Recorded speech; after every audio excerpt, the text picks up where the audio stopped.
जय हिंद। आप सबका स्वागत है आस एजुकेशन सेंटर में। हम लोग जो साइंस की श्रृंखला शुरू किए हुए हैं, जो जिसके माध्यम से हम लोग एमसीक्यू कर रहे हैं साइंस के, सामान्य विज्ञान के सारे। तो हमने फिजिक्स की शुरुआत कर दी है और उसका एक सेक्शन हो चुका है, मतलब प्रैक्टिस सेट 1 हो चुका है। आज हम लोग उसका कंटिन्यूएशन करेंगे। जो यूनिट और डायमेंशन हमने शुरू किया था, आज उसका ये सेकेंड पार्ट है। तो अगर आपने पहले वीडियो नहीं देखा होगा तो प्लीज उसको जाके एक बार देख ले, ताकि आपको ये वाला थोड़े अच्छे से समझ में आए। और अपने साथ एक नोट कॉपी जरूर रखें, ताकि आप चीजों को अच्छी तरह से नोट कर सकें। कोशिश यही है कि हम अच्छे ऐसे तरह से एक्सप्लेन करें ताकि आपका जो एक तरह से थ्योरी भी यहाँ पे कंप्लीट हो जाए।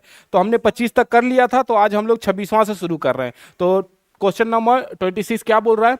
पूछ रहा है कि आपसे जो है कि निम्नलिखित में से किसकी कोई इकाई नहीं होती है। ठीक, किसका यूनिट नहीं है? कौन सा ऐसा आपका जो है क्वांटिटी है जिसका कोई यूनिट नहीं होता है? तो आप देखेंगे जरा घनत्व को, तो घनत्व बराबर क्या होता है? घनत्व बराबर होता है द्रव्यमान।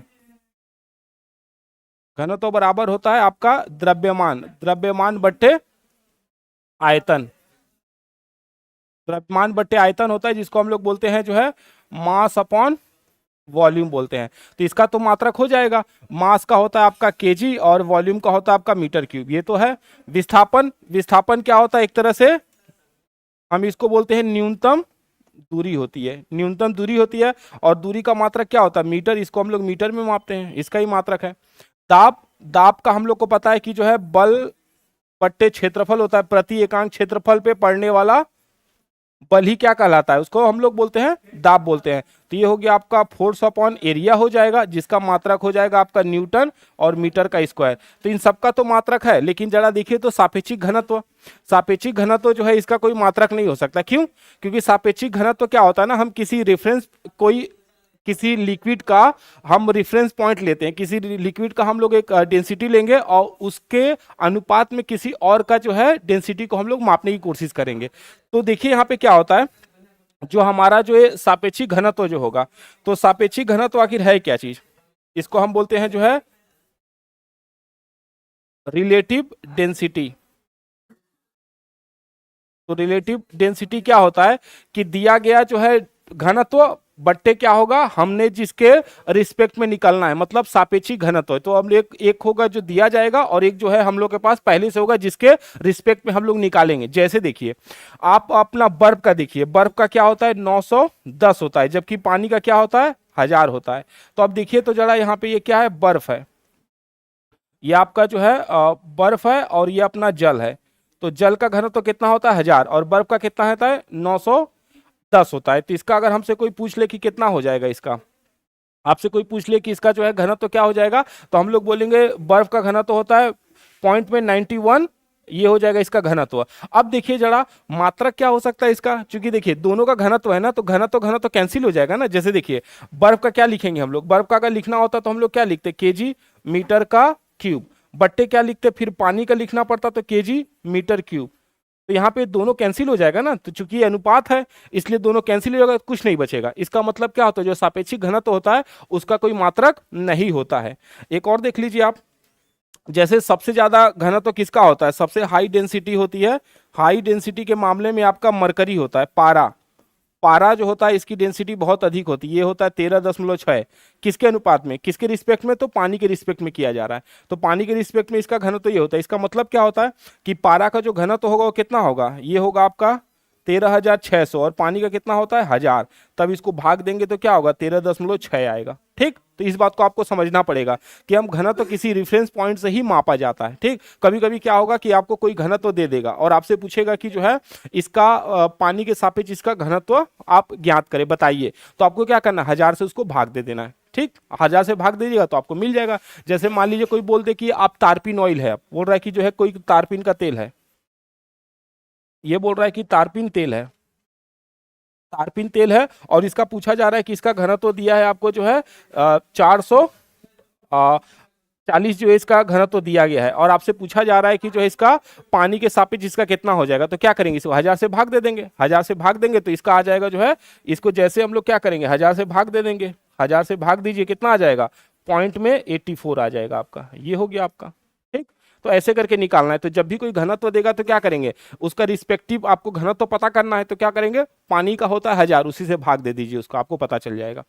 तो इस तरह से देखा जाए तो जो सापेक्षिक घनत्व होगा उसका कोई मात्रक नहीं होगा, क्योंकि दोनों अनुपात है, कट जाएंगे, कैंसिल हो जाएगा। चलते हैं अपने अगले सवाल की तरफ।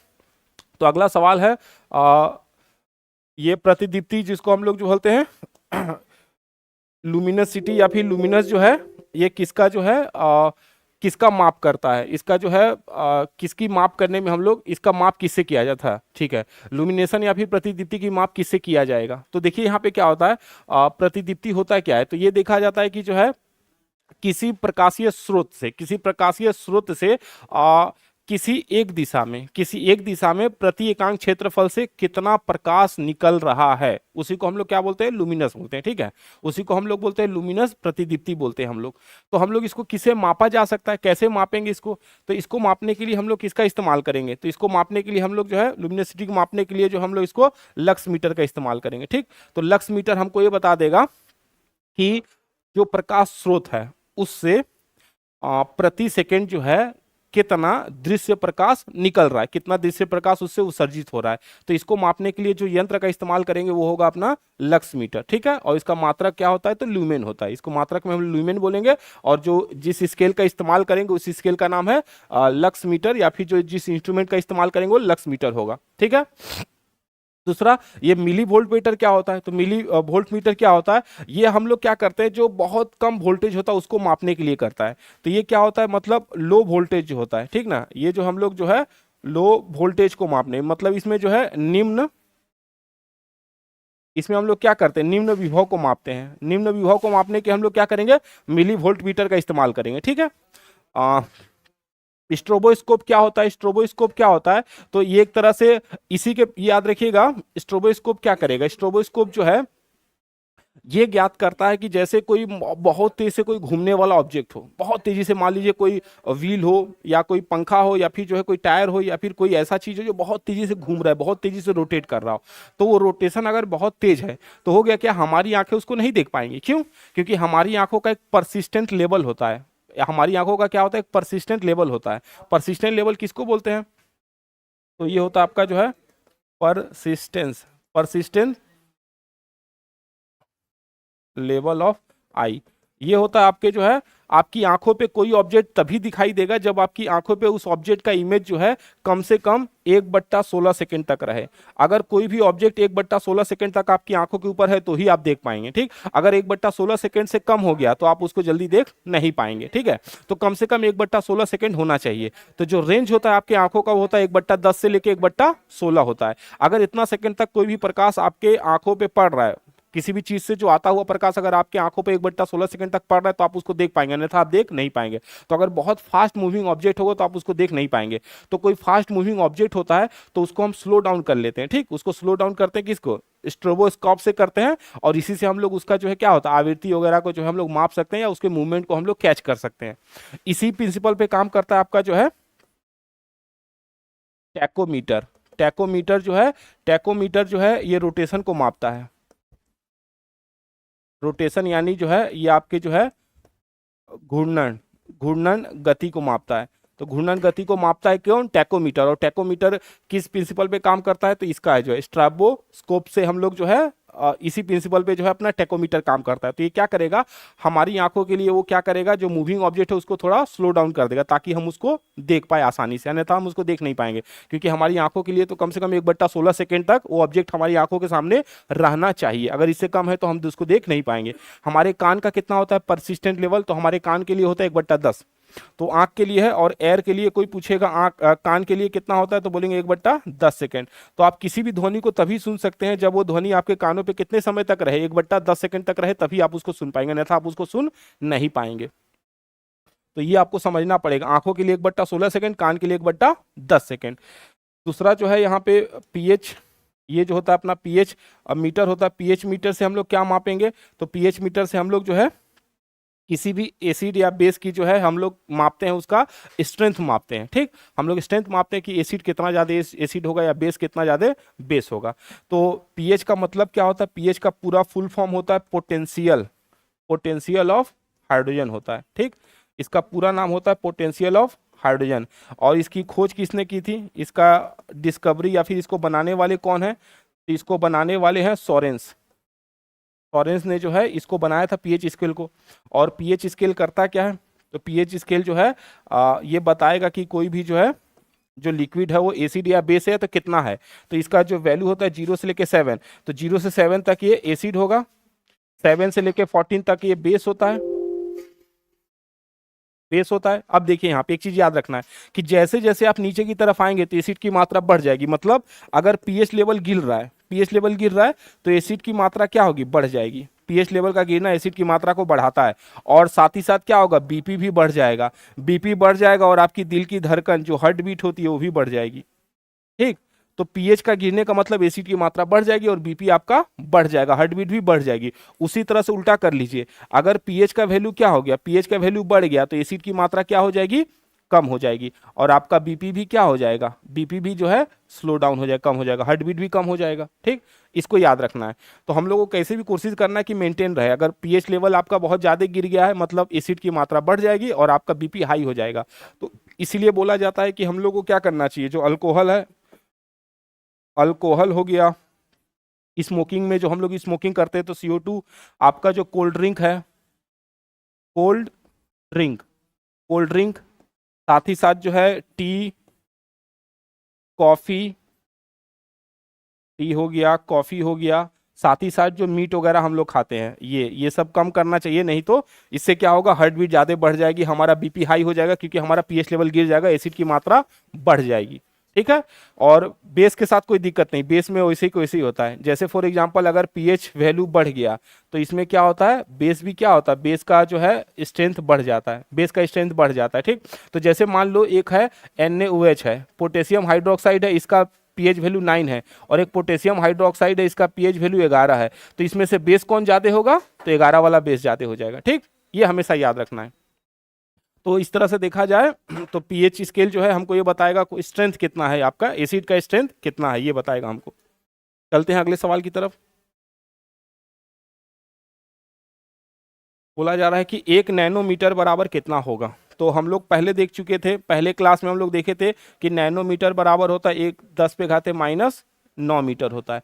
तो 1 नैनोमीटर बराबर हो गया आपका 10⁻⁻10 हो गया। ये हो गया आपका नैनो।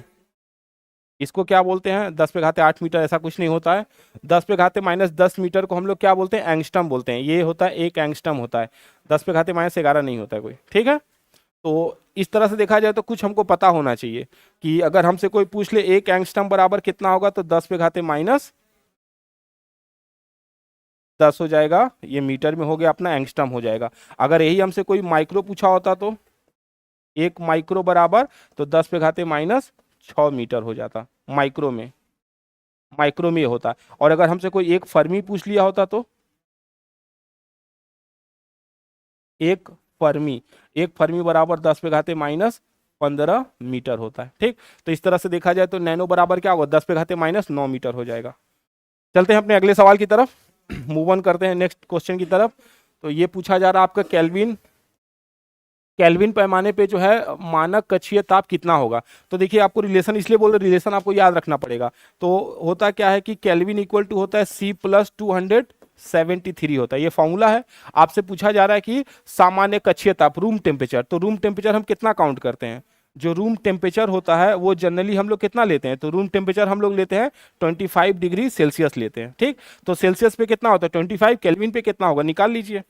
के बराबर होगा 25 और यहाँ पे लिखिए प्लस 273, ऐड कर लीजिए, आ जाएगा आपका 298, 298 केल्विन हो जाएगा। तो रूम टेम्परेचर केल्विन पे कितना होगा, 298 केल्विन हो जाएगा। तो इस बात को आपको ध्यान में रखना है।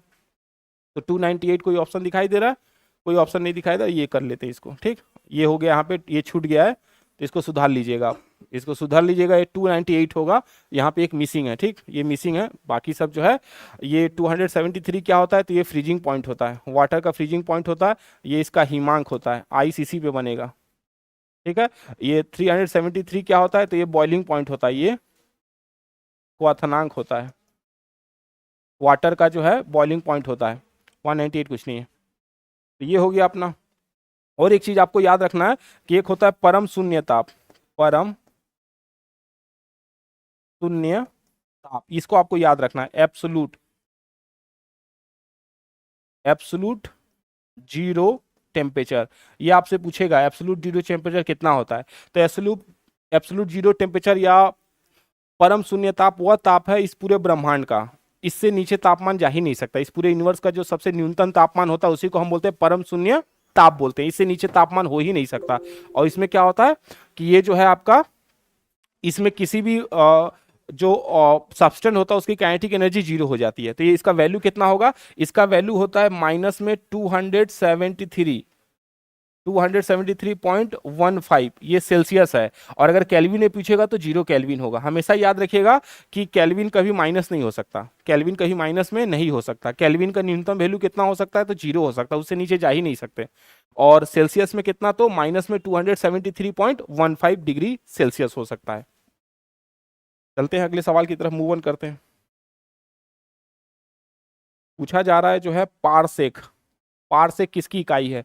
तो हमने पिछले क्लास में चर्चा किया होता है कि हमारे पास जो है दूरी जो होते हैं, दूरी के हमारे पास क्या होते हैं, बड़े मात्रक हैं, कुछ दूरी के बड़े मात्रक हैं। तो दूरी के बड़े मात्रक में एक आता है आपका जो है प्रकाश वर्ष आता है, 9.467 10⁻15 मीटर था। और एक था आपका पारसेक, तो पारसेक बहुत बड़ा मात्रक होता था। पारसेक जो है ये बहुत बड़ा मात्रक होता है, इसका जो है ये कितना गुना होता है, तो 3.26 इंटू जो है प्रकाश वर्ष होता है। तो प्रकाश वर्ष से कम कितना अधिक होता है, तो प्रकाश वर्ष से तो जो है इसका मात्रक देखेंगे तो 3.26 जो है गुना अधिक होता है। तो इस तरह से देखा जाए तो पारसेक दूरी का सबसे बड़ा मात्रक होता है। तो ये जो है, तो दूरी की इकाई में क्या क्या लिख सकते हैं, एक तो आप पारसेक लिख सकते हैं, दूसरा आप प्रकाश वर्ष भी ले सकते हैं, प्रकाश वर्ष, ठीक है। और प्रकाश की चमक जो होती है, इंटेंसिटी होती है, किस पे डिपेंड करता है, तो आयाम पर डिपेंड करता है। हम लोग को पता है आयाम जो एम्पलीट्यूड होता है, आयाम पे निर्भर करता है। चंद्रमा हम कितना बताते हैं, चंद्रमा हमारा 28 दिन का होता है, 18 डेज, चंद्रमा 28 दिन। और ये चंद्रमा किसका मात्रक होता है, तो ये समय का हो गया, इसको हम बोलते हैं समय का होगा, ये टाइम का मात्रक है, टाइम मेजर करता है, ठीक। ये जो है आपका टाइम का हो गया। तो चंद्रमा, कोई पूछेगा हमसे चंद्रमा किसका होगा, तो हम बोलेंगे टाइम का होगा, समय का होगा ये, ठीक है। तो इस तरह से देखा जाए तो पारसेक जो है दूरी का बड़ा मात्रकों में से है, दूरी का सबसे बड़ा मात्रक पारसेक होता है। चलिए अगले सवाल की तरफ। अगला सवाल पूछ रहा है कि कोणीय विस्थापन का मात्रक बताइए। कोणीय विस्थापन का जो है मात्रक पूछा जा रहा है आपसे। तो होता क्या, देखिए मान लीजिए कोई वृत्त है, इसकी कोई सेंटर है ओ, यहाँ से कोई पॉइंट जो है, यहाँ से पी कोई ऑब्जेक्ट है, ये रोटेट कर रहा है, पी से क्यू तक जा रहा है, ये इसका रेडियस है। अब जब पी से ये क्यू तक जाएगा कोई ऑब्जेक्ट, तो यहाँ पे क्या करेगा, एंगल ड्रॉ करेगा, ये कुछ ना कुछ तो दूरी तय करेगा। अब ये चूंकि सीधी रेखा में गति तो कर नहीं रहा, ये एक तरह से वृत्त में गति कर रहा है। और वृत्त में जब गति करेगा तो वृत्त में हम दूरी किस में मापते हैं, थीटा में मापेंगे, एंगल में मापेंगे, ठीक। तो अब इसको क्या कहेंगे हम लोग, ये जो विस्थापन हो रहा है, ये विस्थापन क्या हो रहा है, एक कोण के साथ हो रहा है। विस्थापन जो हो रहा है कैसा हो रहा है, ये समतल नहीं है, रेखीय नहीं है, ये क्या हो रहा है, एक कोण के रूप में विस्थापन हो रहा है, इसलिए इसको क्या कहेंगे, कोणीय विस्थापन कहेंगे। कोणीय विस्थापन को हम लोग जो है किससे दिखाएंगे, तो हमारा जो ये कोणीय विस्थापन होता है, कोणीय विस्थापन को हम ओमेगा से दिखाते हैं। तो ओमेगा बराबर क्या हो सकता है, कोणीय विस्थापन मतलब क्या होगा, तो इसका जो मैक्सिमम वैल्यू हो सकता है, आप देखिए कोणीय विस्थापन का मैक्सिमम वैल्यू क्या हो सकता है। तो ये जो चलेगा यहाँ से थीटा, तो थीटा का मैक्सिमम वैल्यू क्या हो सकता है, एक थीटा का मैक्सिमम वैल्यू जो है 2 पाई हो सकता है। एक थीटा का मैक्सिमम वैल्यू क्या हो सकता है, यही तो हो सकता है 2 पाई, मतलब 360 हो सकता है। एक वृत्त का जो है मैक्सिमम जो है दूरी कितनी हो सकती है, 360 हो सकती है। तो ओमेगा का हम लोग क्या बोल सकते हैं, 2 पाई बोल सकते हैं, ठीक। अगर एक चक्कर लगाएगा तो उसको हम लोग बोलेंगे 2 पाई n बोल सकते हैं। तो इसके लिए विस्थापन का टोटल हो गया 2 पाई n लिख सकते हैं हम लोग, ठीक है। तो 2 पाई n कुल विस्थापन हो जाएगा इसका। अगर ये एक कितना चक्कर लगा रहा है, एक सेकंड में अगर n चक्कर लगा रहा है, तो हम इसको बोलेंगे 2 पाई n बता सकते हैं, ठीक है। अब बात आती है कि ये जो कोणीय विस्थापन हो रहा है इसको किस में मापा जाएगा। तो ऑब्वियस है थीटा को किस में मापेंगे, एंगल को किस में मापेंगे, रेडियन में। तो हम लोग जो थीटा को जो मापते हैं उसको किस में मापते हैं, रेडियन में मापते हैं। तो आपको एक चीज याद रखना पड़ेगा यहाँ पे, ये जो आपका रेडियन होता है, आपको एक डिग्री और रेडियन में संबंध पता होना चाहिए। तो ये जो डिग्री बराबर होती है, डिग्री बराबर होता है पाई अपॉन 180 रेडियन। ये आपको याद रखना पड़ेगा, पाई अपॉन 180 रेडियन होता है। जैसे आपसे कोई पूछे कि मान लीजिए थीटा इक्वल टू 90 है, इसको बोल रहा है कि रेडियन में कन्वर्ट कीजिए, रेडियन में बदलना है तो क्या करेंगे, डिग्री को रेडियन में बदलना है, तो हम लोग क्या करेंगे, हम लोग 90 लिखेंगे गुणे पाई अपॉन 180 लिखेंगे, काट दीजिए इसको, ये 2 से कट गया तो क्या हो गया, पाई अपॉन 2 हो गया, तो पाई अपॉन 2 क्या हो गया, रेडियन हो गया। तो हमसे कोई पूछ ले कि 90 डिग्री को रेडियन में कैसे कन्वर्ट करेंगे, तो हम लोग क्या करेंगे, 90 गुने पाई अपॉन 180 कर देंगे, तो पाई अपॉन 2 हो जाएगा, ये रेडियन की वैल्यू हो जाएगी, आपका डिग्री कन्वर्ट हो गया रेडियन में। ठीक है, तो इसका मतलब हम लोग किस में मापेंगे, रेडियन में मापेंगे। ठीक, रेडियन में किसको मापेंगे, विस्थापन को। तो जो कोणीय विस्थापन होगा, जो आपका जो है ये हो गया आपका रेडियन किसका मात्रक हो गया, तो आपका जो है ये कोणीय विस्थापन का मात्रक हो जाएगा आपका रेडियन, एंगुलर वेलोसिटी। तो आपका जो है कोणीय विस्थापन यहाँ पे आ गया, ये कोणीय विस्थापन। मीटर क्या हो गया, दूरी का मात्रक हो जाएगा, मीटर दूरी का मात्रक हो जाएगा। स्टेरियन जो है ये ठोस ठोस कोण होता है, ये जो है ठोस कोण का मात्रक हो जाएगा। सॉलिड एंगल, जिसको हम लोग बोलते हैं सॉलिड एंगल।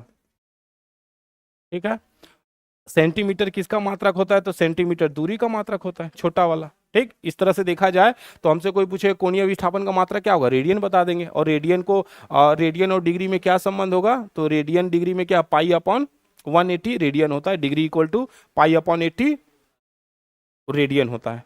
चलते हैं अगले सवाल की तरफ। अगला सवाल पूछा जा रहा है कि जो है एक पारसेक जो है किसके बराबर होगा, तो एक पारसेक किसके बराबर होगा, तो पारसेक दूरी का सबसे बड़ा मात्रक होता है। और हम लोग को पहले से ही पता है कि जो है जो पारसेक होता है, एक पारसेक बराबर होता है 3.26 प्रकाश वर्ष के। ये हम लोग बार बार देख रहे हैं, बार बार बता रहे हैं। ठीक, तो यहाँ पे कौन सा आंसर है, ये 3.26 पारसेक हो गया। तो ये क्या होता है, प्रकाश वर्ष होता है, प्रकाश द्वारा एक वर्ष में चली गई दूरी होता है। तो प्रकाश वर्ष का जो मात्रक होगा, प्रकाश वर्ष, इसका जो वैल्यू होता है वो होता है 9.467 इंटू 10⁻15 मीटर होता है। ठीक, ये होता है। और पारसेक जो है सबसे बड़ा मात्रक हो गया, तो पारसेक कितना गुना अधिक होता है प्रकाश वर्ष से, तो 3.26 टाइम होता है। ठीक है, बढ़ते हैं अगले सवाल की तरफ।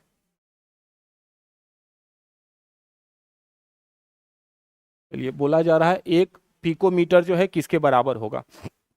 तो अब जो है यहाँ पे पिकोमीटर की बात कर रहा है, तो देखिए क्या होता है। आपको ये वाला एक होता है जो आपका पहले होता है एक डेसी, डेसी बराबर होता है 10⁻⁻1। फिर एक होता है सेंटी, सेंटी बराबर होता है 10⁻⁻2। फिर होता है आपका एक मिली, मिली बराबर होता है 10⁻3। फिर आता है आपका जो है माइक्रो, माइक्रो बराबर होता है 10⁻⁻6। फिर आता है आपका नैनो, नैनो बराबर होता है 10⁻⁻9। अब फिर आता है आपका पीको, पीको बराबर होता है 10⁻⁻12, 10⁻⁻12 होता है। फिर आता है आपका फर्मी या फेम्टो, ये होता है 10⁻⁻15। और फिर लास्ट में आता है आपका एटो, ये होता है 10⁻⁻18। तो यहाँ पे क्या बोल रहा है, यहाँ पूछा है हमसे पीको, तो पीको का वैल्यू क्या होता है 10⁻⁻12। कौन सा है ये, ठीक है, ये सही है अपना, बाकी सब गलत है। ये क्या हो जाएगा, इसको हम बोलते हैं टेरा, बोलते हैं टेरा। ये होता है टेरा, होता है 10⁻12 को हम लोग टेरा बोलते हैं। ठीक है, तो इस तरह से कुछ पता होना चाहिए आपको। ये नेगेटिव वाला है, पॉजिटिव वाला भी होगा। आप पहला क्लास अगर किए होंगे तो उसमें हमने पूरा वैल्यू बता दिया होगा। ठीक, सबका कैसे लिखा जाता है, पॉजिटिव वाले को कैसे और नेगेटिव वाले को कैसे किया जाता है, तो एक बार देख लीजिएगा उसको भी। मूव ऑन करते हैं अपने अगले सवाल की तरफ। पूछा जा रहा है कि जो है 1 जूल बराबर जो है कितना हो सकता है, तो जूल का पूछा जा रहा है। तो हमारा जो ये होता है कार्य हो जाता है, कार्य बराबर क्या होता है, बल गुणे विस्थापन, बल गुणे विस्थापन होता है। तो अब मान लीजिए जैसे इसको हम क्या करते हैं, बल मतलब न्यूटन और विस्थापन मतलब हम इसको मीटर में दिखाते हैं। ठीक, न्यूटन इंटू मीटर।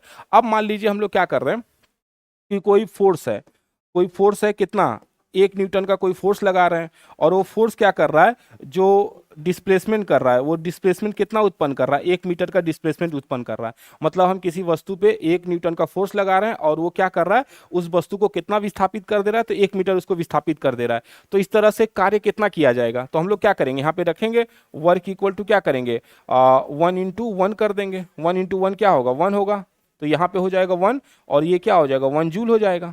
तो 1 जूल बराबर क्या हो सकता है, 1 जूल कब आएगा, जब 1 न्यूटन का बल लगे और विस्थापन कितना हो, 1 मीटर हो जाए, तब हो जाएगा आपका, ये हो जाएगा आपका जूल का मात्रक हो जाएगा। ठीक, तो जूल इसको बोलेंगे हम लोग। 1 न्यूटन का फोर्स लगा के किसी वस्तु में 1 मीटर का विस्थापन उत्पन्न अगर हो जाए तो उसको हम लोग बोलेंगे 1 जूल बोलेंगे। तो ये तरीका होता है निकालने का। ठीक, और जूल जो है किसका किसका मात्रक हो सकता है, तो 1 न्यूटन इंटू 1 मीटर हो जाएगा आपका। ठीक, जूल हम लोग को पता है कि जो है, जूल से हम लोग क्या मापते हैं, कार्य भी मापते हैं हम लोग, जूल से ऊष्मा भी, और जूल का ही जूल जो है अपना ऊर्जा का भी होता है। ठीक है, ये हो गया अपना। तो पास्कल वगैरह तो अपना हम लोग को पता है कि पास्कल वगैरह कहाँ से मापते हैं, पास्कल वगैरह जो होता है वो दाब के लिए होता है। ठीक है, तो अदर ऑप्शन कोई भी काम नहीं करेगा यहाँ पे, केवल काम करेगा आपका ये न्यूटन और मीटर अपना। तो ये हो गया अपना। चलते हैं अगले सवाल की तरफ। अगला सवाल पूछ रहा है कि पास्कल किसका इकाई है। तो हमारे पास जो दाब होता है, दाब हम लोग, दाब को जो होता है, जो फोर्स अपॉन एरिया होता है, इसी को हम लोग बोलते हैं न्यूटन मीटर स्क्वायर। इसी को हम लोग किस में मापते हैं, इसी को मापते हैं हम लोग जो है पास्कल में मापते हैं। तो पास्कल, पास्कल ये जो है इसका यूनिट होता है आपका प्रेशर का। प्रेशर को हम लोग किस में मापेंगे, तो पास्कल में मापेंगे। साथ ही साथ एक बार भी होता है, बार, बार बराबर क्या होता है, 10 पे घाते 5 पास्कल होता है। ठीक है, ये भी होता है अपना।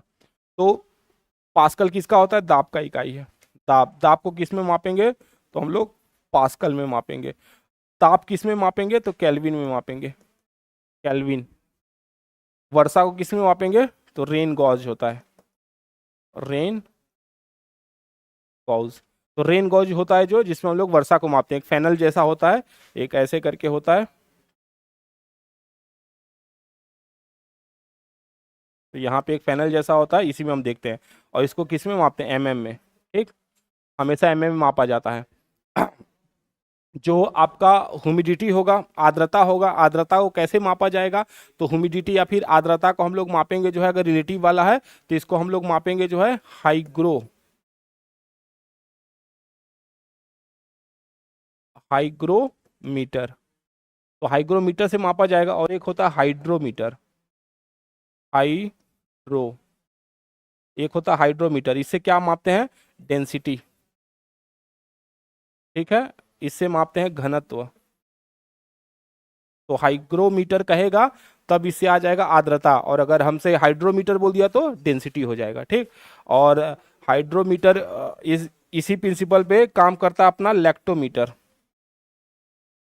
हमारा जो लैक्टोमीटर होता है वो इसी प्रिंसिपल पे काम करता है, डेंसिटी वाले प्रिंसिपल पे काम करता है लैक्टोमीटर। तो लैक्टोमीटर क्या करता है, ये दूध की शुद्धता को बताता है, नहीं, ये जो है प्योरिटी बताता है आपकी, प्योरिटी ऑफ मिल्क। ये दूध की शुद्धता को बताता है, उसके घनत्व को बताएगा। अगर घनत्व ठीक है तो मतलब दूध शुद्ध है, और घनत्व कम है तो समझ जाएंगे दूध में पानी मिला हुआ है। चलते हैं अगले सवाल की तरफ। अगला सवाल पूछा है कैंडेला किसका मात्रक है। तो हम लोग ज्योति तीव्रता होता है, जो लुमिनस इंटेंसिटी होता है, इसको हम लोग मापते हैं जो है कैंडिला में, इसका मात्रक कैंडिला होगा। तो ये हो गया आपका जो है लुमिनस इंटेंसिटी।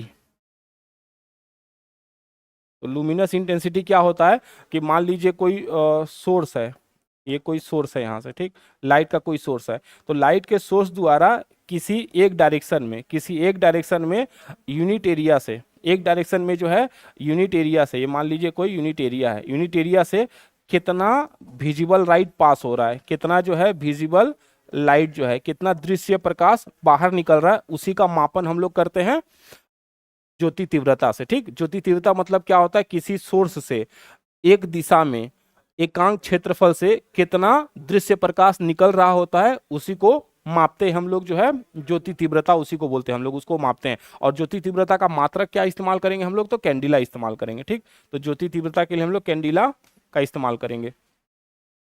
जबकि ज्योति फ्लक्स के लिए क्या इस्तेमाल करेंगे, तो हम लोग लुमेन का इस्तेमाल करेंगे। ठीक है,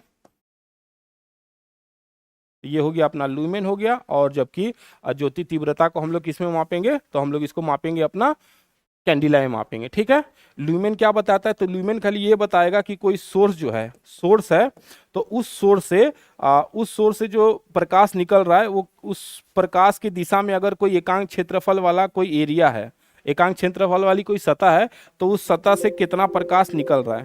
तो ये क्या करेगा, केवल प्रकाश की मात्रा को बताएगा कि एकांक क्षेत्रफल से कितना प्रकाश गुजर रहा है। जबकि ज्योति तीव्रता क्या बताता है, ज्योति तीव्रता एक दिशा में बताता है, एक दिशा में किसी क्षेत्रफल से निकलने वाले प्रकाश की मात्रा को बताता है। जबकि ये क्या बोलता है, ये सभी दिशाओं में कोई प्रकाश स्रोत है तो प्रकाश स्रोत से कितना जो है लाइट निकल रहा है उसका मात्रक होता है ये। ठीक है, तो ज्योति प्लस को हम लोग ल्यूमेन में मापेंगे। आपको ये याद रखना पड़ेगा कि असल में ल्यूमेन ही पहचान करेगा, ल्यूमेन पहचान करेगा कि कितना प्रकाश उत्पन्न हो रहा है, मतलब चारों दिशाओं में कितना प्रकाश, कोई लाइट सोर्स है तो उससे कितना प्रकाश निकल रहा है, ये ल्यूमेन ही उसको बताएगा। तो आपसे एक पूछेगा कि ल्यूमेन का मात्रक सबसे अधिक किसमें होगा, मतलब ज्योति फ्लक्स का मात्रक सबसे अधिक किसमें होता है। तो एक देखिए, एक होता है मरकरी, मरकरी वेपर होता है, जो हम लोग पहले इस्तेमाल करते थे। पहले जो ट्यूबलाइट होती थी वो मरकरी वेपर का ही होता था, जिसमें पारा वाष्प भरा होता था। इसका तो होता है 30 से 40 ल्यूमेन होता है, 30 से 40 ल्यूमेन होता है। ठीक, ये अच्छा खासा है। 30 से 40 जो ट्यूबलाइट होता है वो बहुत ज़्यादा प्रकाश देता है। ट्यूबलाइट जो पहले वाले थे जो 40 वाट के हुआ करते थे, लेकिन आपके पास घरों में जो बल्ब होगा 100 वाट का, उससे कहीं ज़्यादा इसमें रोशनी आती थी, क्योंकि इसका लूमेन का वैल्यू जो है बहुत अधिक होता है। उसी तरह से देखिए, एक होता है सोडियम वेपर, सोडियम वेपर। तो सोडियम वेपर का जो ल्यूमेन वैल्यू है वो बहुत ज़्यादा है, 100, 1 से लेके 175 होता है। ठीक, ये इसका जो है ल्यूमेन का वैल्यू होता है। इसका मतलब सबसे ज़्यादा प्रकाश कौन देगा, तो सोडियम वेपर देगा, जो थोड़े हल्के पीले रंग का प्रकाश होता है, जो स्ट्रीट लाइट में लगाया जाता है। स्ट्रीट लाइट में ज़्यादातर इसी का इस्तेमाल किया जाता था, सोडियम वेपर का। महंगा होता है लेकिन इसमें प्रकाश ज़्यादा निकलता है। ठीक, ल्यूमेन वैल्यू इसका सबसे अधिक होता है। तो आपको ये याद रखना पड़ेगा, जिसका ल्यूमेन वैल्यू जितना अधिक, उससे उतना ज़्यादा प्रकाश निकलेगा सभी दिशाओं में। चलते हैं अगले क्वेश्चन की तरफ। अगला सवाल बोल रहा है कि आपको मैच करना है। ठीक है, आपको मैच करना है जो है कौन सा सही है इसमें। तो त्वरण को हम लोग क्या करते हैं, त्वरण होता है आपका मीटर पर सेकेंड स्क्वायर। त्वरण मीटर पर सेकेंड स्क्वायर है, तो कहाँ पे जा रहा है, मीटर पर सेकेंड 3 के साथ जा रहा है, ये 3 के साथ चला जाएगा। ठीक, उसके बाद बल के लिए क्या होता है, बल के लिए होता है आपका जो है केजी, और केजी है, और फिर मीटर पर सेकेंड स्क्वायर होता है, ये होता है बल के लिए। तो बल वाला देखिए कहाँ पे जा रहा है, बल कहाँ पे आपको आएगा, आपका जो है केजी मीटर सेकेंड स्क्वायर, ये आ गया, 4 वाले में चला जाएगा। फिर अगला वाला चलिए, अगला वाला देखिए आप, अगला वाला आता है कार्य। कार्य के लिए क्या होगा, कार्य के लिए होता है बल गुणे विस्थापन, यानी न्यूटन और मीटर हो जाएगा। न्यूटन मीटर कहाँ दिखाई दे रहा है आपको, न्यूटन मीटर नहीं है, तो इसको हम लोग क्या बोलते हैं, इसको जूल भी बोला जाता है। कार्य का मात्रक जूल भी होता है, तो जूल कहाँ पहले के साथ जाएगा। फिर आ जाइए आवेग। इम्पल्स होता है, इम्पल्स मतलब क्या होता है कि जो फोर्स लगता है और कुछ समय के लिए आता है, तो न्यूटन सेकंड हो जाएगा। न्यूटन सेकंड ये है अपना न्यूटन सेकंड, तो ये हो गया आपका न्यूटन सेकंड, तो ये चला जाएगा आपका 2 के साथ। तो आप क्या मैच कर रहे हैं यहाँ पे, त्वरण जो है 1 या 3 के साथ, 1 के साथ 3 चलिए, 1 के साथ 3 लाइए, 1 के साथ 3 आ गया। फिर कंफर्म कर लेते हैं, जो आपका बी था, बी किसके साथ गया था, 4 के साथ, तो बी के साथ 4 गया। फिर सी किसके साथ गया, 1 के साथ गया। और आपका डी जो है आवेग किसके साथ जा रहा है, 2 के साथ जा रहा है, तो पहला ऑप्शन सही हो जाएगा। तो ऑप्शन पहला सही हो गया। तो यहाँ पे आपको इस बात एक चीज याद रखना है, जो आवेग होता है, आवेग, इम्पल्स, आवेग जो है, इम्पल्स जो होता है, ये क्या होता है, तो जब कोई बल किसी कम समय अंतराल में किसी वस्तु पे लगता है, जब कोई बल किसी वस्तु पर एक कम समय अंतराल के लिए लगता है, बहुत कम समय के लिए लगता है, तो उसी को बोलते हैं इम्पल्स बोलते हैं, उसी को हम बोलते हैं आवेग बोलते हैं। तो जैसे क्या होगा, ये होता है आपका जो है फोर्स इनटू टाइम होता है। ठीक, तो आपका हो गया न्यूटन और ये हो गया सेकेंड, न्यूटन सेकेंड होगा। अब यहाँ पे इस चीज को आपको ध्यान में रखना है कि ये जो है हम लोग क्या करेंगे, अब इसको कैसे कम किया जा सकता है, इम्पल्स की मात्रा को जो है कैसे हम लोग कम किया जा सकता है, जो फोर्स लग रहा है उसको कम किया कैसे जा सकता है। तो मान लेते हैं कोई 10 न्यूटन का फोर्स लग रहा है और 5 सेकेंड के लिए लग रहा है, ठीक। तो ये हो गया कितना, 10 और 5 सेकंड के लिए लग रहा है। अब देखिए हम इसको बल को कैसे कम कर सकते हैं। तो बल को कम करने के लिए हम क्या करेंगे, बल को 5 कर देंगे और इसको 10 कर देंगे। देखिए समय को हमने बढ़ा दिया, समय को बढ़ा देंगे तो आवेग तो बराबर है लेकिन बल की मात्रा कम हो गई। देखिए पहले बल 10 था, अब बल 5 हो गया। नहीं, इसलिए जो क्रिकेट का खिलाड़ी होता है वो क्या करता है, कैच करने से पहले वो अपने हाथ को पीछे लाता है। नहीं, देखिएगा वो कैच पकड़ते समय अपने हाथ को पीछे लेके आता है। हाथ को पीछे इसलिए लाता है ताकि वो समय को बढ़ा सके। समय जितना ज्यादा होगा, आवेग जो है, जो बल होगा वो क्या होगा, वो कम हो जाएगा। इससे गेंद जो है हाथ से नहीं छटकेगा, आसानी से कैच किया जा सकता है, ठीक है।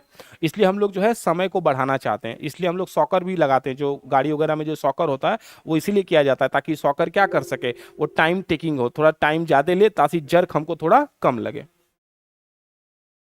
चलते हैं अगले क्वेश्चन की तरफ।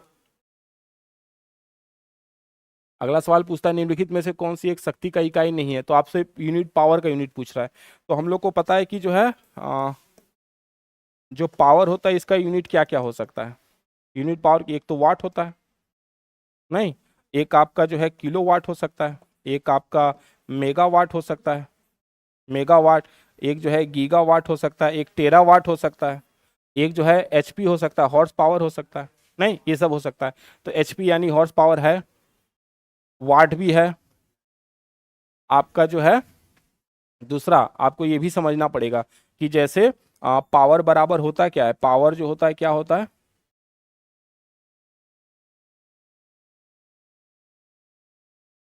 पावर बराबर होता है रेट ऑफ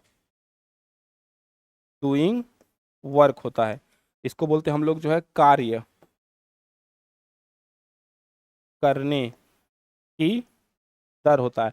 तो पावर को हम ऐसे दिखाते हैं, डब्ल्यू अपॉन टाइम से दिखाते हैं, टी से दिखाते हैं, ठीक। डब्ल्यू होता है जूल और टाइम होता है सेकेंड, और इसी को हम बोलते हैं वाट, ठीक। तो जूल अपॉन सेकंड भी क्या होता है, वाट होता है, मतलब ये भी इसका मात्रक है। ये तीनों मात्रक है। क्या होता है, किलोवाट घंटा जो है इसका मात्रक नहीं है। तो अपना सवाल यहाँ पे यही सही हो जाएगा, ठीक। किलोवाट घंटा जो है वो मात्रक नहीं होता आपके पावर का। ये किसका होता है, एनर्जी का यूनिट होता है। एनर्जी का यूनिट होता है किलोवाट घंटा, और बाकी जो है पावर का यूनिट ये सब है। तो पावर की यूनिट जूल सेकंड भी हो सकता है, अश्वशक्ति भी हो सकती है, और वाट भी हो सकता है, लेकिन किलोवाट घंटा नहीं हो सकता। किलोवाट घंटा क्या होती है, ये बिजली खपत जो होती है, बिजली खपत की इकाई होती है। तो बिजली खपत की इकाई को हम लोग वाट घंटा में काउंट करते हैं, ठीक, किलो वाट घंटा। तो इसको हम लोग कैसे मापते हैं, इस यूनिट को कैसे दिखाते हैं हम लोग। तो ये यूनिट को दिखाने के लिए हम लोग क्या करते हैं, किलो वाट आवर लिखते हैं और इसको 1000 से भाग दे देंगे, बस बन जाएगा आपका काम, आपको यूनिट पता चल जाएगा। नहीं, तो यूनिट निकालने के लिए क्या करना पड़ेगा आपको, किलो वाट घंटा से उसको भाग देना पड़ेगा। जैसे देखिए यहाँ पे क्या क्या होता है। तो जैसे यहाँ पे जो है हम लोग जो है एनर्जी का यूनिट निकालना चाह रहे हैं, या फिर जो है किसका, कौन सा एनर्जी का, जो आपका जो है इलेक्ट्रिसिटी होता है, इलेक्ट्रिसिटी जो कंजम्पशन हो रहा है, जो हम लोग इलेक्ट्रिसिटी जो है जो कंज्यूम करते हैं, ठीक है, कंज्यूम इलेक्ट्रिसिटी का जो है हम लोग वो निकालना चाह रहे हैं। तो कैसे निकालेंगे, तो ये क्या होता है, मतलब इसको कैसे निकालते हैं। तो ये पहला होता है जो है पावर होता है, पावर इंटू टाइम होता है, अपॉन जो है 1000 होता है। इसको ही हम सिंप्लीफाई करते हैं, पावर इक्वल टू होता है भी इंटू आई इंटू टी हो सकता है। इसको हम लोग ऐसे सिंप्लीफाई कर सकते हैं, इसको और तरीके से लिखा जा सकता है, इसका तरीका एक और होगा।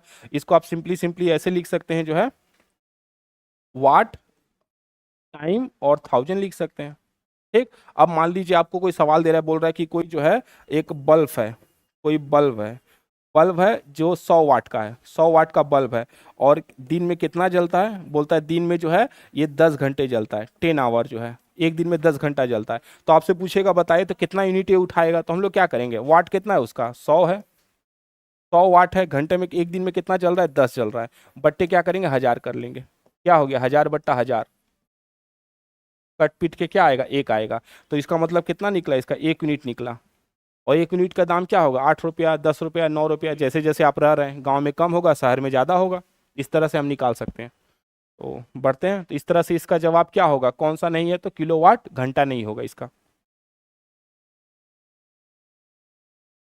चलिए अगला सवाल क्या पूछा जा रहा है, निम्नलिखित में से कौन सी ऊष्मीय ऊर्जा का इकाई नहीं है। तो ऊष्मीय ऊर्जा को नहीं मापा जा सकता है। तो देखिए आपका जो है जो यूनिट होता है, यूनिट ऑफ हीट, ठीक है, आप देखिए यहाँ पे जो है ऊष्मा की इकाई क्या क्या हो सकती है। तो ऊष्मा की इकाई हम लोग क्या क्या मापते हैं, ऊष्मा को हम लोग जूल में मापते हैं, कैलोरी में मापते हैं, हम इसको माप सकते हैं किलो कैलोरी में माप सकते हैं, किलो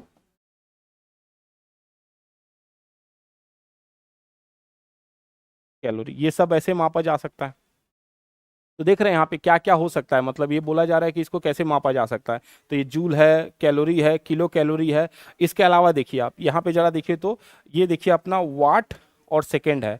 अब देखिए जरा वाट बराबर क्या होता है, वाट बराबर देखिए हम लोग क्या लिख रहे थे, पावर। पावर बराबर हमने क्या लिखा था, पावर बराबर हो रहा था आपका जो है वर्क अपॉन टाइम, जिसको हम क्या बोल रहे थे, जूल अपॉन सेकेंड लिख रहे थे, इसी को हम क्या बोल रहे थे, वाट। तो इस तरह से देखा जाए तो वाट बराबर क्या होगा, वाट बराबर होगा जूल अपॉन सेकेंड, और यहां से पहले से सेकेंड है, सेकेंड से सेकेंड कट गया तो क्या बचा, जूल। इसका मतलब कि जूल अपॉन सेकेंड भी क्या होगा, ये आपका जो है, जो ये है आपका वाट सेकेंड होगा, वाट सेकेंड भी क्या होगा, एक मात्रक हो जाएगा। इस तरह से देखा जाए तो आपके पास जो है वाट और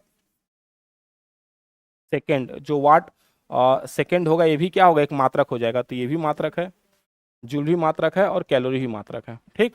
तो इसमें से कौन नहीं है, किलोवाट नहीं है। किलोवाट क्या होता है, किलोवाट किसका यूनिट होता है, तो ये पावर का होता है, ये पावर का यूनिट होता है, शक्ति की इकाई होती है, ठीक। तो ये शक्ति की इकाई है, बाकी तीनों किसकी इकाई है, तो ये हीट की इकाई है, उष्मा की इकाई है। तो इस तरह से हमारा इस प्रश्न का जवाब क्या हो जाएगा, तो किलोवाट हो जाएगा, ये वाला, ये हमारा करेक्ट आंसर हो जाएगा, ठीक। तो हमसे कोई पूछेगा इसका करेक्ट आंसर क्या होगा, तो हम लोग बोलेंगे किलोवाट। किलोवाट जो है इसका मात्रक नहीं है, तो यही इसका सही जवाब हो जाएगा। चलते हैं अगले सवाल की तरफ। प्रेरित विभवांतर का एसआई इकाई क्या होगा, प्रेरित विभवांतर मतलब ये क्या होता है कि जैसे कि किसी चुंबकीय क्षेत्र में, किसी चुंबकीय क्षेत्र के कारण चुंबकीय क्षेत्र में जब परिवर्तन होता है तो उसमें क्या होता है, एक ईएमएफ इंड्यूस होता है, एक जो है विद्युत वाहक बल उत्पन्न होता है। इसी को हम क्या कहेंगे, प्रेरित विभवांतर कहेंगे या फिर प्रेरित विभव कहेंगे। क्यों, क्योंकि यहाँ पे जो विभवांतर उत्पन्न हो रहा है, जो विभव उत्पन्न हो रहा है, वो किसके कारण हो रहा है, चुंबकीय क्षेत्र में बदलाव के कारण हो रहा है, ठीक है। तो अब विभवांतर का मात्रक क्या होता है, विभवांतर का मात्रक तो हमेशा वोल्ट ही होता है, ठीक। हम लोग हमेशा याद रखिएगा, जो भी आपका जो है विभवांतर होगा, विभवांतर को हमेशा किस में मापेंगे, हम लोग हमेशा जो है वोल्ट में ही मापते हैं, ठीक। विभवांतर को हमेशा वोल्ट में ही मापते हैं, जबकि ये मिली एम्पियर किसके लिए होता है, ये करंट के होता है, करंट यानी धारा, धारा के लिए होता है ये। आपका ये मिली वोल्ट क्या होता है, ये भी जो है विभव के लिए होता है, ये भी विभव के लिए होता है, लेकिन क्या होता है, ये जो है न्यूनतम के लिए होता है, न्यूनतम या फिर जो है आप कम वाले के लिए, एकदम मिनिमम जो होता है, बहुत कम। ये जो है आप जो है एकदम सबसे जो न्यूनतम होता है उसके लिए मापते हैं हम लोग, ठीक। तो ये जो है सबसे, ये होता है आपका जो है मिनिमम वोल्टेज के लिए होता है ये, ठीक है। और जबकि एम्पियर होता है, ए फॉर एम्पियर होता है, और ये किसको मापा जाता है, करंट के लिए मापा जाता है, करंट यानी धारा, ठीक है। तो इसमें मापेंगे हम लोग धारा के लिए, जो हम लोग एम्पियर का इस्तेमाल करेंगे, मिली एम्पियर भी करंट का, लेकिन क्या होगा ये निम्न के लिए इस्तेमाल करेंगे, ये निम्न धारा के लिए होगा। निम्न धारा मतलब आपका जो है मिनिमम, मिनिमम करंट के लिए हम लोग इस्तेमाल करेंगे, ठीक। तो इस तरह से देखा जाए तो जो प्रेरित विभवांतर होगा या विभव होगा उसको हम लोग क्या कहेंगे, उसको वोल्ट से मापेंगे। और विभवांतर होता क्या है, तो एकांक धन आवेश को अनंत से किसी विद्युतीय क्षेत्र में लाने में जो कार्य करना पड़ता है उसी को हम लोग बोलते हैं विभवांतर या फिर विभव बोलते हैं, ठीक। तो ये हो गया आपका जो है विभव का, आप कैसे परिभाषित कर सकते हैं, तो कार्य किया जाता है किस पे, कार्य किया जा रहा है एकांक आवेश को लाने में। तो एकांक आवेश को लाने में जो कार्य किया जाएगा उसी को हम क्या कहेंगे, उसी को हम कहेंगे आपका विभव। और इसको मापते किस में, तो वोल्ट में मापते हैं, ठीक। तो W/Q हो जाएगा। तो ये कुछ ऐसे होता है, V इक्वल टू क्या होगा, W/Q हो जाएगा। न्यूमेरिकल भी कभी कभी आता है ऐसे। तो V इक्वल टू होता है W/Q, जहाँ पे Q क्या है, Q हो गया आपका चार्ज, आवेश हो गया, Q हो गया चार्ज हो गया, W कार्य हो गया, और ये आपका जो है विभव हो गया, ये पोटेंशियल डिफरेंस हो गया, विभव हो गया, ठीक। वोल्टेज हो गया, वोल्टेज होगा, और W इक्वल टू कार्य हो गया। तो ऐसे भी सवाल लग सकते हैं न्यूमेरिकल में, आगे देखेंगे हम लोग। अगला चलते हैं। पूछ रहा है प्रतिरोधकता की एसआई यूनिट क्या होगी, प्रतिरोधकता, प्रतिरोधकता की जो है एसआई यूनिट आपसे पूछा जा रहा है। तो यहाँ पे आपको ये समझना पड़ेगा जो है प्रतिरोधकता किसको बोल रहे हैं हम लोग। प्रतिरोधकता मतलब क्या होता है, जो प्रतिरोधक रेजिस्टिविटी होता है। तो यहाँ पे आप ये याद रखिए, जो है ये होता है आपका प्रतिरोधकता। प्रतिरोधकता जिसको होता है हम लोग बोलते हैं इसको, जो हम लोग, इसका दो नाम है, इसको बोलते हैं हम लोग जो है रेजिस्टिविटी बोलते हैं, और इसको बोलते हैं स्पेसिफिक स्पेसिफिक रेजिस्टेंस भी बोलते हैं, स्पेसिफिक रेजिस्टेंस भी बोलते हैं। ठीक, इसको रो से दिखाते हैं, ये देखते हैं आप, ऐसे करके लिखा जाता है रो एल अपॉन ए। ये होता है आपका रेजिस्टिविटी, ये हो गया आपका रेजिस्टिविटी। और ये हो गया आपका लेंथ, चालक की लंबाई, लेंथ हो गया। ये हो गया चालक का एरिया, ये हो गया चालक का प्रतिरोध यानी रेजिस्टेंस।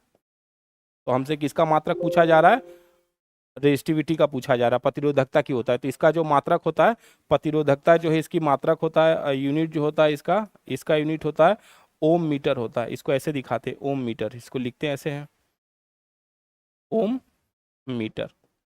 ठीक, ये इसका मात्रक होता है। तो ओम मीटर कहाँ है, ओम मीटर यहाँ। ठीक, तो ये इसका मात्रक हो जाएगा, ओम मीटर इसका मात्रक होगा। और ये क्या होता है, पदार्थ का, हर पदार्थ का अलग अलग होता है। जितना रेजिस्टिविटी जितना कम होगा उसकी चालकता उतनी अधिक होगी। तो रेजिस्टिविटी जितना, देखिए रेजिस्टिविटी को रो से दिखाते हैं, ये जितना कम होगा उतना ही कम क्या होगा, वो उसका जो है प्रतिरोध उतना ज़्यादा क्या हो जाएगा, उतना ही कम हो जाएगा। और उसमें जो है धारा का मान क्या होगा, उतना ज़्यादा बढ़ जाएगा। ठीक, तो ये होता अपना। तो हम लोग को चाहिए जो सबसे कम प्रतिरोधकता जिसकी हो, सबसे कम प्रतिरोधकता, सबसे कम प्रतिरोधकता किसकी होती है, तो सिल्वर की होती है। सिल्वर का सबसे कम होता है, फिर अपना कॉपर होता है, और फिर अपना एल्युमिनियम होता है। ठीक, तो सिल्वर सबसे अच्छा चालक होता है। सिल्वर अब से सबसे अच्छा चालक क्यों होगा, क्योंकि इसकी प्रतिरोधकता, स्पेसिफिक रेजिस्टिविटी या फिर स्पेसिफिक रेजिस्टेंस जो है सबसे कम होता है। ठीक, सिल्वर के लिए जो है, सिल्वर का स्पेसिफिक रेजिस्टेंस होता है 1.6 10 to the पावर में -8 ओम मीटर। ये इसका वैल्यू है, सबसे कम होता है। ठीक, तो इस तरह से ये हो गया अपना, ये अपना जो है ओम। ओम किसका होता है, तो ये प्रतिरोध का होता है, रेजिस्टेंस। ठीक, ये प्रतिरोध का मात्रक होता है, ये प्रतिरोध का मात्रक हो गया आपका। मोह किसका होता है, तो मोह जो है हम लोग बोलते हैं उसको चालकता का बोलते हैं। ठीक, चालकता का जो होता है कंडक्टेंस होता है, कंडक्टेंस का मात्रक होता है ये, कंडक्टेंस, कंडक्टेंस होता है। ठीक, ये होता है अपना मोह। ठीक है, वो ये भी होता है अपना कंडक्टेंस का ही होगा, मीटर इनवर्स हो जाएगा तो ये भी कंडक्टेंस का ही हो जाएगा। तो इस तरह से चालकता चालकता, और ये हो गया अपना ओम मीटर जो है प्रतिरोधकता की हो जाएगी। चलते हैं आगे। किसी भौतिक राशि का मात्रक जो है वोल्ट एम्पियर होता है। तो पूछ रहा है कि जो है वोल्ट एम्पियर जो है किसका मात्रक हो सकता है, किस भौतिक राशि का मात्रक जो है वोल्ट एम्पियर होता है। तो आप देखिए यहाँ पे जो है, जो आप ओम्स लॉ में आइए,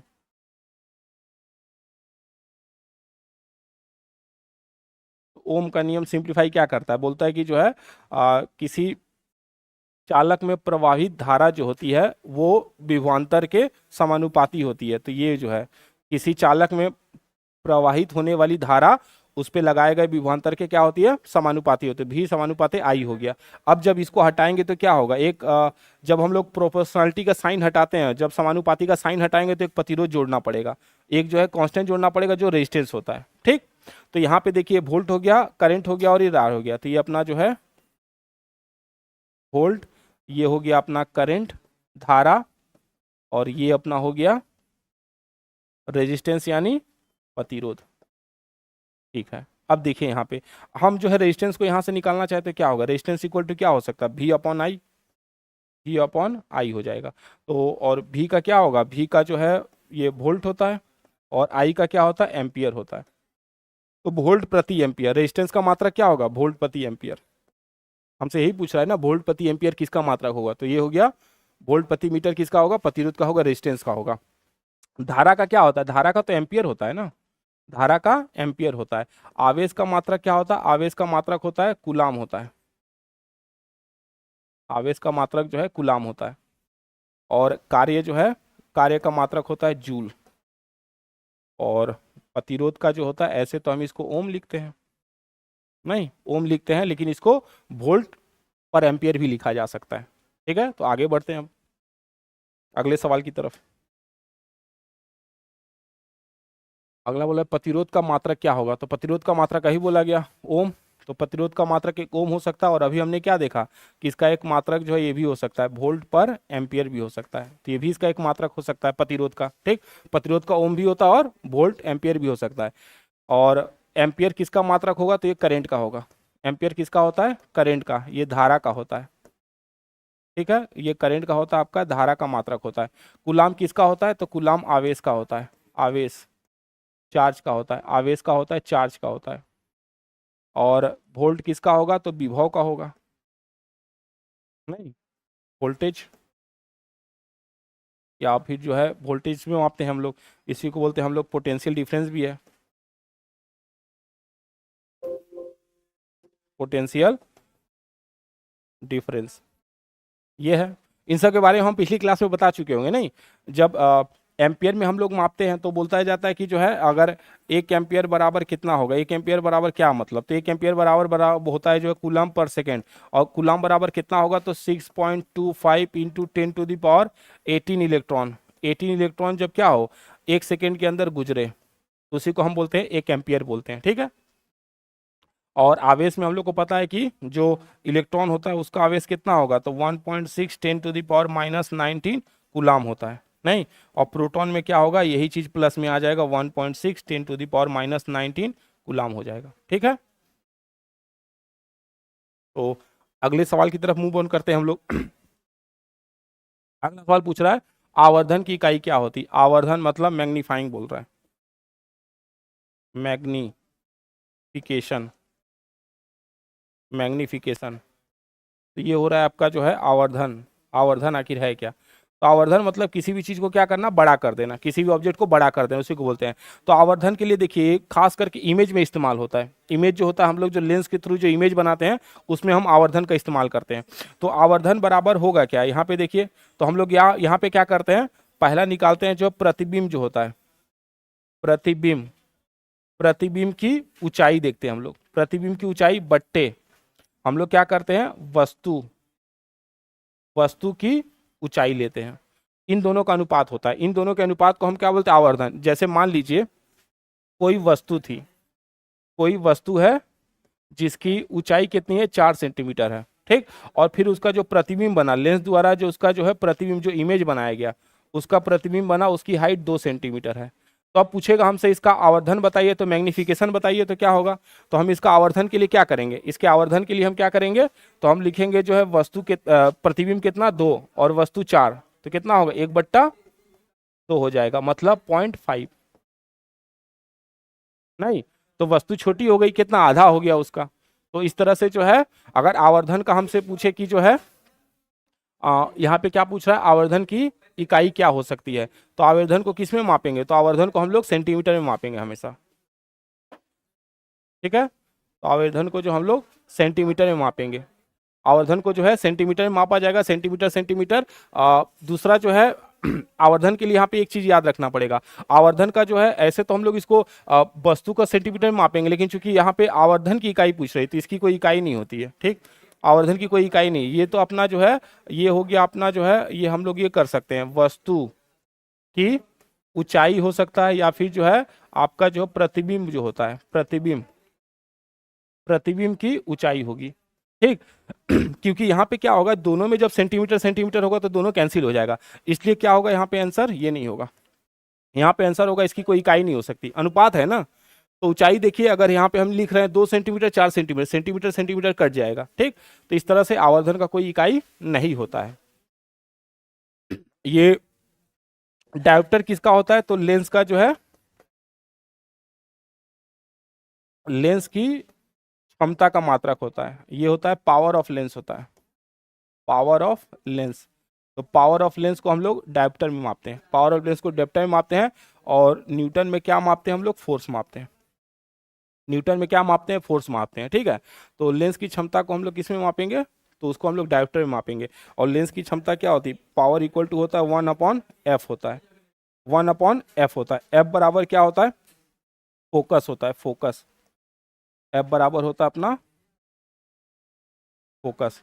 एक चीज याद रखना है यहाँ पे, एफ फोकस जो होता है उसको मीटर में मापा जा सकता है, तो इसका क्या होगा 1/मीटर होता है, और मीटर को जब ऊपर ले जाएंगे तो क्या होगा मीटर इनवर्स। इसका मतलब जो लेंस का पावर होता है, लेंस के पावर के दो मात्रक हो सकते हैं, एक तो डायोप्टर होगा और दूसरा मीटर इनवर्स होगा। इसको याद रखना है कि लेंस का जो पावर होता है उसके दो यूनिट होंगे, एक होगा डायोप्टर और एक होगा मीटर इनवर्स होगा। ठीक, चलिए अगले वाली सवाल की तरफ बढ़ते हैं। अगला वाला सवाल बोल रहा है कि विद्युत शक्ति का एसआई यूनिट क्या हो सकता है, विद्युत शक्ति जो है इसका एसआई मात्रक क्या हो सकता है। तो हमसे जो है अब विद्युत शक्ति का जो है एसआई मात्रक पूछा जा रहा है। तो देखिए, जब भी कोई पावर हम लोग को बताता है पावर, तो पावर का हम लोग जब यूनिट में आते हैं, विद्युत शक्ति जो है इसका यूनिट क्या क्या ले रहे थे, तो विद्युत शक्ति का यूनिट हम लोग लेते थे वाट, इसका हम लोग लेते थे हॉर्स पावर, इसका साथ ही साथ लेते थे हम लोग जो है किलोवाट, मेगावाट, एक होता था गीगावाट, और एक होता था आपका टेरावाट। ये सब इसके मात्रक हैं। ठीक, अब यहाँ पे देखिए तो यहाँ पे केवल वाट ही मिल रहा है। ठीक, तो वाट हो गया, ये हो गया पावर का, शक्ति का। कैलोरी किसका होता है, कैलोरी जो होता है उष्मा का। ठीक, ये हीट का होता है, हीट का। कैलोरी जो है हीट का होता है। ठीक, कैलोरी हीट का हो गया। न्यूटन किसका होगा, न्यूटन फोर्स का होगा, बल का होगा, न्यूटन फोर्स यानी बल का। जूल किसका होगा, जूल होता है आपके वर्क का, नहीं आपके हीट का भी हो सकता है, एनर्जी का भी हो सकता है।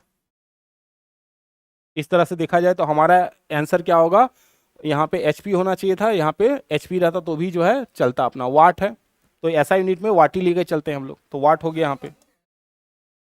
चलिए अब अगले क्वेश्चन की तरफ चलते हैं। तो अगला सवाल क्या है, अगला सवाल पूछा है लेंस की क्षमता का मात्रक क्या होगा। लेंस की क्षमता को मापते किस में है, तो लेंस की जो क्षमता होती है वो 1/f से दिखाते हैं इसको हम लोग। ठीक, 1/f से दिखाते हैं। ये क्या होता है, ये फोकस होता है। ठीक, और ये जो है पावर यानी शक्ति होती है, पावर है अपना। ठीक है, और फोकस को किस में मापते हैं, फोकस को हमेशा मीटर में मापा जा सकता है, मीटर में मापते हैं इसको हम लोग हमेशा। तो इस तरह से एक मात्रक क्या होगा, ये मीटर इनवर्स हो जाएगा, मीटर इनवर्स हो जाएगा। और दूसरा मात्रक होता है इसका डायोप्टर। तो जो लेंस का क्षमता होगा, लेंस का पावर होगा, उसको हम किस में दिखाएंगे, डायोप्टर में दिखाएंगे, हमेशा याद रखें डायोप्टर में दिखाया जाएगा। ठीक, डायोप्टर में दिखाया जाएगा। और एक चीज याद रखना आपको, मीटर इनवर्स में भी दिखाया जा सकता है। कभी कभी ऐसा होगा आपसे कोई फोकस दे देगा, बोलेगा फोकस है 50 सेंटीमीटर, इसका पावर बताओ, तो क्या करेंगे, पावर इक्वल टू लिख देंगे 1/f, और क्या करेंगे वहां पे 1/50। ये सेंटीमीटर है, इसको किस में कन्वर्ट करना है, मीटर में कन्वर्ट कीजिए। तो मीटर में कन्वर्ट करने के लिए इसको क्या करेंगे, 100 से भाग दे दीजिए, तो क्या हो जाएगा 100/50, क्या कटेगा 2। तो इसका पावर क्या हो गया, 2 हो गया, 2 डायोप्टर हो जाएगा। तो ऐसे करके निकालना होता है। तो डायोप्टर हो गया, और एक हम लोग को एक और याद है क्या, मीटर इनवर्स भी हो जाएगा। न्यूटन किसका हो जाएगा, आपका फोर्स का। ये जूल किसका होगा, तो आपका वर्क, हीट था, और क्या था, एक एनर्जी था। और आपका मीटर जो है ये दूरी का हो जाता है, नहीं डिस्टेंस यानी लेंथ का मात्रक है। इस तरह से देखा जाए तो डायोप्टर लेंस की क्षमता का मात्रक है, इसका एक और मात्रक होता है मीटर इनवर्स भी हो सकता है। मूव ऑन करते हैं अपने अगले सवाल की तरफ। अगला सवाल है फोकस दूरी का एसआई मात्रक क्या होगा। तो जो फोकस दूरी होता है, हम लोग बोल रहे हैं फोकस दूरी अपना, तो फोकस किसको बोलते हैं, जैसे मान लीजिए कोई उत्तल लेंस है, ठीक, ये इसका प्रधान अक्ष है, तो इससे जब कोई रे जाएगा तो रे जाके जो है एक जगह पे जाके मिलेगा। जितना भी समानांतर रे आती हैं, सारी समानांतर रे क्या होती हैं, एक जगह पे जाके लेंस से गुजरने के बाद एक जगह पे जाके मिल जाती हैं। तो जितना भी समानांतर किरणें जहां पे जाके मिलेंगी, इसी को हम फोकस बोलते हैं। ठीक, तो समानांतर आने वाली किरणें लेंस से गुजरने के बाद जिस प्रधान अक्ष के जिस बिंदु पर जाके मिलती हैं, उसी को हम बोलते हैं फोकस। तो फोकस होता है, और फोकस को मापते किस में है, तो हम लोग जो फोकस होता है उसको हमेशा जो है मीटर में मापते हैं, फोकस को हमेशा मीटर में मापा जाता है। तो इसका मात्रक पूछेगा हमसे तो कोई, फोकस को दूरी जो है उसको मीटर में मापा जा सकता है। ठीक, ये सब मात्रक तो है, ये सब मात्रक ही है, मिलीमीटर हो गया, सेंटीमीटर हो गया, डेसीमीटर हो गया। ठीक, ये सब छोटे मात्रक है। ठीक, मीटर थोड़ा इन सबसे बड़ा मात्रक है, तो हम लोग यहाँ पे मीटर इस्तेमाल करेंगे। तो फोकस को मापने के लिए क्या करेंगे हम लोग, मीटर का इस्तेमाल करेंगे। मूव ऑन करते हैं अगले सवाल पे। पूछा जा रहा है विद्युत ऊर्जा का वाणिज्यिक मात्रक क्या है। विद्युत ऊर्जा का वाणिज्यिक मात्रक मतलब जो है हम लोग जो विद्युत कंज्यूम करते हैं तो होता है ना, यूनिट आया, इतना यूनिट आया, इसका चार्ज होता है, उसी की बात कर रहे हैं। तो हम लोग अब किस में मापते हैं, तो हम लोग उसको मापते हैं किलोवाट घंटा में मापते हैं, ठीक, किलोवाट मापता है। तो हमारा जो यूनिट होता है वो क्या होता है, वो होता है किलो वाट आवर अपॉन 1000 होता है, ठीक। 1000 से भाग दे दीजिए। तो आपके घर में जितना भी होगा, मान लीजिए आपके घर में कोई बोलते हैं बल्ब है, आपके घर में कोई बोलते हैं बल्ब है, और बल्ब जो है 100 वाट का है, मान लेते हैं बल्ब है 100 वाट का है। कोई फैन है, फैन मान लेते हैं 50 वाट का है, ठीक। और बोल रहे हैं कि ये दोनों जो है कितना 10 घंटा चलते हैं। तो हम लोग कैसे निकालेंगे इसको, तो हम लोग क्या करेंगे, यहाँ पे यूनिट निकालने के लिए पहले आपका दोनों को जोड़ दीजिए। 100 + 50, ये हो गया आपका जो है 100, और इसको पहले ऐड कर लीजिए, दोनों को ऐड कर लीजिए आप। तो दोनों को ऐड कर लेंगे तो कितना हो जाएगा, 150 हो जाएगा। तो 150 वाट लगा रहे हैं, और आप कितना, 1 घंटे में कितना चला रहे हैं, एक दिन में जो है आप 10 घंटे चलाते हैं इनको मान लीजिए। तो आप क्या करेंगे, यहाँ पे 10 से गुना कर देंगे, बट्टे में लिख देंगे 1000। तो 1000 का जगह एक एक कट गया, एक से एक ये कट गया, बचा 10। तो यहाँ पे क्या हो जाएगा, ये 5 से काटिए, 5 दूनी, और ये हो गया आपका 3, 3 हो गया। तो क्या बचा आपका 3/2। तो इसका हो गया तो 1.5 हो जाएगा, ये यूनिट आया आपका। तो एक दिन में इतना यूनिट हो जाएगा अगर 10 घंटा चलाते हैं तो। और ये 1.5 यूनिट के हिसाब से आप पैसा दे सकते हैं, 10 रुपया होगा, 1 यूनिट का 10 रुपया, तो 15 रुपया लग जाएगा इस हिसाब से। तो ये होता है किलोवाट घंटा, जो हम लोग यूनिट को मापते हैं, बिजली यूनिट जो होता है उसको इसमें मापते हैं। जूल के लिए अब लोग हम तब से देख रहे हैं, इसके लिए वर्क हो गया नहीं, या फिर आपका जो है हीट है और एनर्जी वगैरह को इससे मापा जा सकता है जूल के लिए। जबकि कैलोरी के लिए हम लोग किसका इस्तेमाल, कैलोरी जो है हीट को मापने में होता है, वाट जो होता है पावर को मापने में होता है, ठीक है। तो ये हो गया अपना, अगले सवाल की तरफ मूव करते हैं। निम्न में से कौन सा एक ऐसा ही मात्रक नहीं है, पूछ रहा है ऐसा ही मात्रक इसमें से नहीं है, ऐसा ही मात्रक नहीं है। तो यहाँ पे देखिए आप जरा, फोर्स का तो ये होता है, ये फोर्स का है, ठीक है। ओम जो है अपना प्रतिरोध का है, प्रतिरोध यानी रेजिस्टेंस। ये एम्पियर आपका धारा यानी करंट है, नहीं, ये करंट के लिए है। अब कैलोरी जो है हीट के लिए होता है, उष्मा, उष्मा के लिए। लेकिन अब देखिए होता क्या है, जो हीट होता है, उष्मा जो होती है, उष्मा का जो ऐसा यूनिट होता है वो होता है जूल, वो जूल होता है, ठीक। वो जूल होता है, ऐसा यूनिट क्या है इसका, जूल होता है। जो सीजीएस होता है इसका, सीजीएस में क्या होता है, कैलोरी होता है। सीजीएस में हम लोग कैलोरी लेते हैं, ठीक। और 1 कैलोरी बराबर 4.186 जूल होता है, ठीक है। ये होता है अपना। तो इस तरह से देखा जाए कि ऐसा ही मात्रक नहीं है कौन, तो आपका कैलोरी नहीं होगा। ऐसा ही पूछ दिया ना, मात्रक पूछता तो चल जाता, ऐसा ही भी नहीं होगा, जूल होना चाहिए था, सीजीएस का है ये, ठीक है। अगले वाले मूव करते हैं। अगला वाला सवाल है कि लंबाई का ऐसा ही मात्रक क्या हो सकता है, लंबाई को किस में मापेंगे। ऑब्वियस है, लंबाई को हम लोग मीटर में मापते हैं, लंबाई को मीटर में, ये दूरी को भी इसमें मापते हैं, इंच में मापते हैं। लेकिन अपना जो है इंच बराबर क्या होता है, तो ये हो जाए अपना जो है 2.5 सेंटीमीटर होता है ना, 1 इंच बराबर। और फीट में क्या होता है, अगर 12 इंच हो जाए, 12 इंच हो जाए तो 1 फीट होता है, 12 इंच बराबर 1 फीट होता है। 1 मील में कितना होता है, 1.6 किलोमीटर होता है। इस तरह से देखा जाए तो मीटर में ही मापेंगे हम लोग, ठीक, लंबाई को। चलिए अगले सवाल पे। अगला सवाल होता है त्वरण का मात्रक निम्नलिखित में से कौन सा है। तो त्वरण को जो है किस में मापा जा सके, तो त्वरण जो होता है आपका, ये आपका जो है एसिलरेशन। तो एसिलेशन किसको बोलते हैं, तो एसिलेशन जो होता है आपका जो है, ये होता है rate of change in velocity,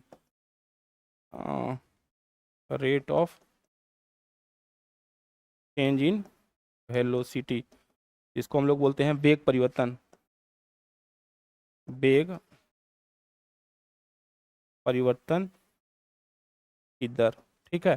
तो आप चेंज कीजिए, एक्सेलरेशन क्या होगा, तो आपका जो है वेलोसिटी को चेंज होता है, तो ये क्या होता है v/t हो जाता है, जिसका मात्रक होता है मीटर पर सेकेंड स्क्वायर। ठीक है, तो यहाँ पे क्या होगा, मीटर पर सेकेंड स्क्वायर है, तो मीटर पर सेकेंड स्क्वायर, तो ये हो गया आपका त्वरण के लिए, ये त्वरण का हो गया।